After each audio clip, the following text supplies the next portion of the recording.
प्रिय बच्चों, सुप्रभात। आज कक्षा 11 हिंदी की क्लास में हम जो है काव्य पाठ 2 नागवती वियोग वर्णन पढ़ेंगे। ये पद्य आज हम तीसरा पढ़ेंगे। इसके पूर्व की कक्षा में पहला और दूसरा पद्य हम पढ़ चुके हैं, जिसका लिंक हम डिस्क्रिप्शन बॉक्स में नीचे दे देंगे आपको। आप वहाँ से उसको पढ़ सकते हैं। आज शुरू करते हैं तीसरा पद। पाट महादेव हिय नहीं हारू, समुझि जीव चित चेतु संवारू। यहाँ पर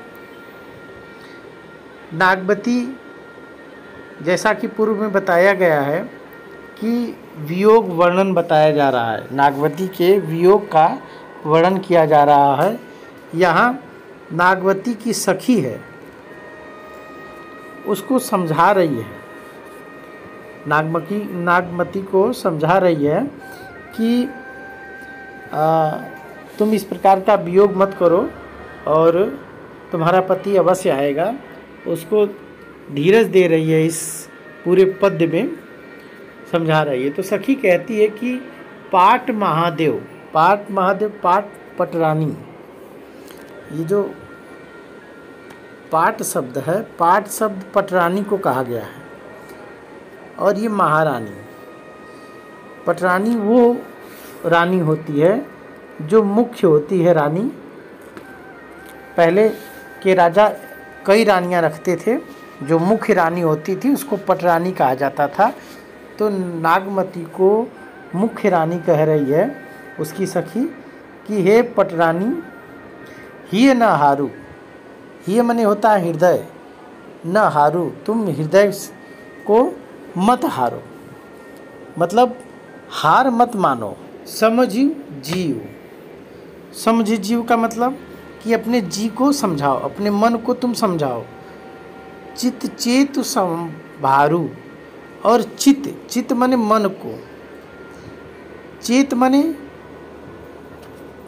होश को, संभारू मने संभालो। तुम अपने मन को, अपने चित्त को क्या करो, तुम संभालो।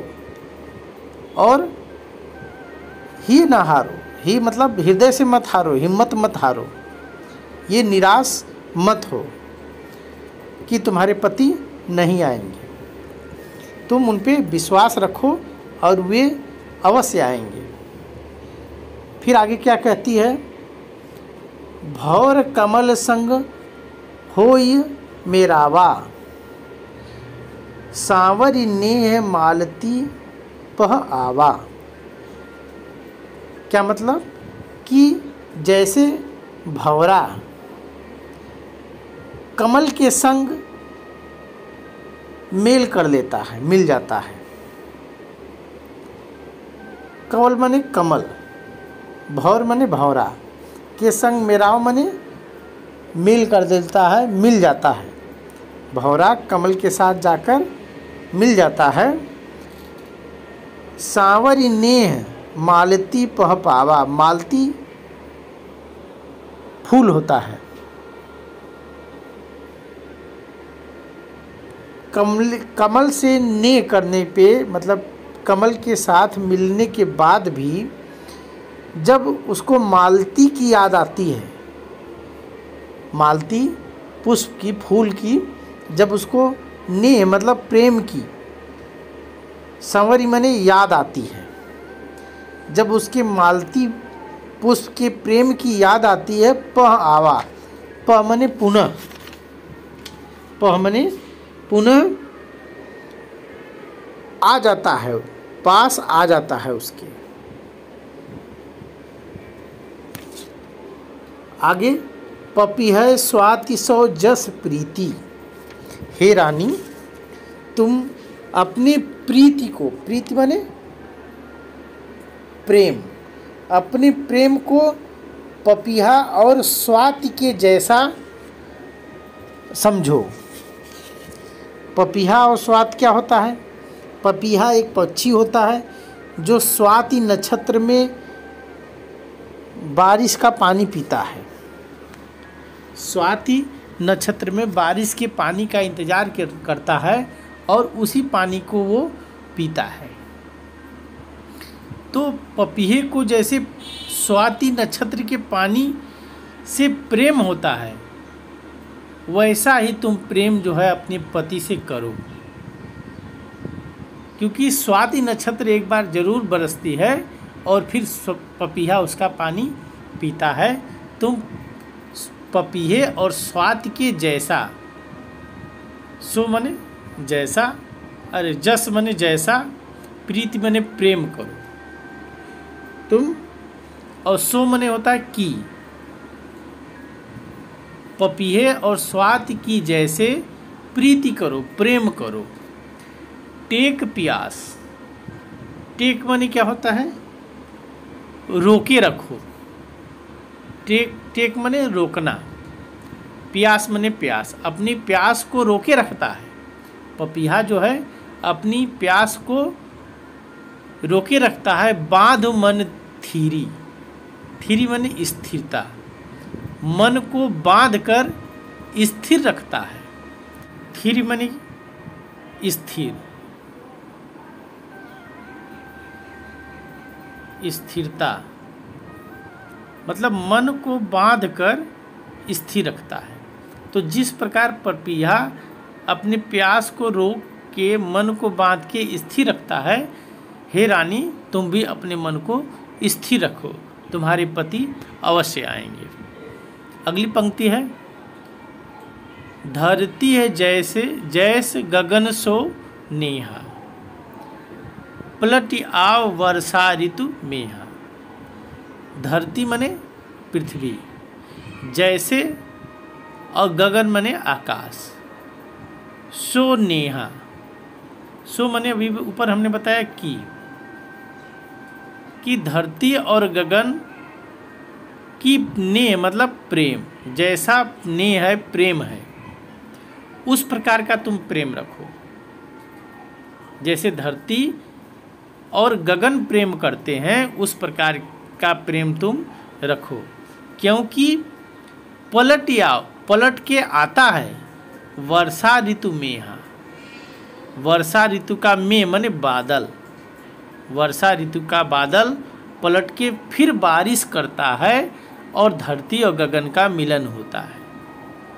इसलिए तुम धरती और गगन जैसा प्रेम रखो अपने पति के प्रति। पुण्य बसंत ऋतु आव नवेली, और पुनः बसंत ऋतु आएगी, सो रस सो मधुकर सो बेली, और वही रस वही मधुकर मतलब भंवरे और वही बेली पौधों पर लगेंगी। मतलब जैसे बसंत ऋतु आती है फिर से, और नई नई नवेली का मतलब नई बसंत ऋतु फिर से आती है, उसी आने के बाद वही रस मतलब वही सुंदरता रस मिलता है, और मधुकर मतलब वही प्रकार वही भंवरे मिलते हैं, और चारों तरफ पौधों की बेली लताएं सुंदरताएं उसी प्रकार बिखर जाती हैं। उसी तरह तुम्हारे जब पति आएंगे तो तुम्हारे भी जीवन में पुनः नया वसंत आएगा। नवेली माने नया बसंत आ जाएगा, और तुम फिर पुनः जो है उसी प्रेम का, मधुर प्रेम का एहसास करोगी। इस पंक्ति का मतलब यही है। जिन अस जीव करसि तू बारी, तुम जिन मने मत, अस जीव मने अपने मन को, करे तू बारी, बारी मने होता है बाला, हे बाला, हे बालिका या हे नायिका, तुम जो है अपने मन को ऐसा मत करो, ऐसा मतलब दुखी मत करो। जी अस जीव करें तू बारी, तुम अपने मन को दुखी मत करो, ऐसा मत करो। अस माने ऐसा, ऐसा यहाँ प्रतीकात्मक रूप में दुख का है। दुख के लिए कहा जा रहा है कि तुम अपने जीव को ऐसे मत करो, ऐसे मतलब दुखी मत करो।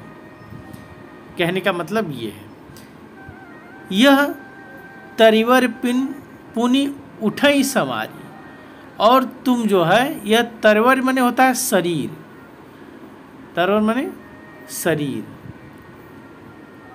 पुनि माने फिर से उठकर संवारी, संवारो, संवारो मतलब संभालो। तुम अपने शरीर को फिर से उठकर संभालो, सही से रखो अपने को, क्योंकि पति तुम्हारे आएंगे, अवश्य आएंगे। दिन 10 बिनु जल सूखी विधंसा, 10 दिन बिनु जल, बिना जल के 10 दिन सूख कर विध्वंस हो जाता है, सब कुछ नष्ट हो जाता है। विध्वंस माने नष्ट होना। बिना जल के जो है 10 दिन में सूख कर सब कुछ नष्ट हो जाता है। क्या नष्ट हो जाता है? तालाब का। तालाब में से जब पानी सूख जाता है तो मछलियाँ, उसमें तमाम प्रकार के जीव रहते हैं, जंतु रहते हैं, सब मर के नष्ट हो जाते हैं। तालाब सूख जाता है और हंस चले जाते हैं, तो विध्वंस हो जाता है। लेकिन 10 दिन के बाद पुनः सोई सरवर, सोई हंसा, सोई माने वही, सोई माने वही सरोवर। कैसा सरोवर? भरा हुआ, पानी से भरा हुआ वही सरोवर फिर आ जाएगा, और सोई हंसा, और वही हंस फिर सरोवर के किनारे दिखाई देने लगेंगे। 10 दिन का ही केवल इंतज़ार करो, वो इंतज़ार ख़त्म होने के बाद फिर जो है तुम्हारे पति उसी प्रकार आ जाएंगे जैसे सरोवर में पानी आ जाता है और हंस आ जाते हैं। आगे देखिए, मिलई सो बिछरे साजन, अकम भेटी अहंग, तपन मृग सिरा जेई सहे, ते अदरा पुल अंत। इसका मतलब होता है, मिलई जो बिछड़े साजन, बिछड़े हुए साजन माने पति जब मिलते हैं, मतलब बिछड़ने के बाद जो मिलन का, समझा रही है कि बिछड़ने के बाद जो मिलन का एहसास होता है, वह जो अंकम, अंकम माने होता है आलिंगन, भेट माने भेंट करना, मिलना, गहंत माने गहरा, अत्यधिक उत्साह के साथ। जो आलिंगन भेंट के होता है वो बहुत ही गहरा होता है, अत्यधिक उत्साह के साथ होता है। मतलब सखी समझा रही है कि बिछड़ने के बाद जो प्रेम का आनंद होता है वो और अधिक उत्सुकता के साथ होता है और प्रेम गहरा हो जाता है। उसी प्रकार गहरा हो जाता है जैसे तपन मृग सिरा जे सहे।